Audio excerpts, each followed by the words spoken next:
Item ಯಾವುದೇ ಇರಲಿ try ಮಾಡಿ ಆಚಿ ಚಿಕನ್ ಮಸಾಲಾ.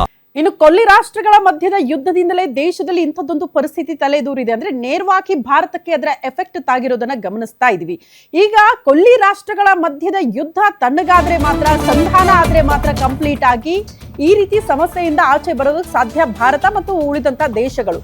ಅಮೆರಿಕ ಇರಾನ್ ನಡುವೆ ಈ ಕ್ಷಣಕ್ಕೂ ಕೂಡ ಸಂಧಾನ ಅಲ್ಲ, ಬದಲಾಗಿ ಸಂಘರ್ಷ ಮುಂದುವರಿತಾ ಇದೆ.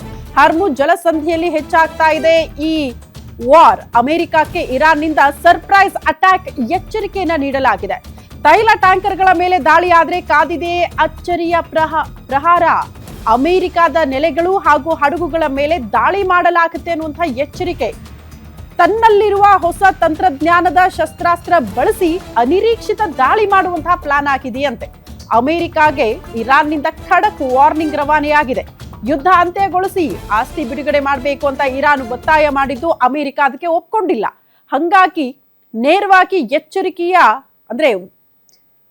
ದಾಳಿಯ ಎಚ್ಚರಿಕೆಯನ್ನ ಇರಾನ್ ಅಮೆರಿಕಕ್ಕೆ ರವಾನೆ ಮಾಡಿದೆ. ಅಲ್ಲಿಗೆ ಮತ್ತೆ ಸಂಘರ್ಷ ಎರಡು ರಾಷ್ಟ್ರಗಳ ಮಧ್ಯೆ ಮುಂದುವರಿಯುತ್ತೆ ಅನ್ನೋದು ಬಹಳ ಸ್ಪಷ್ಟ.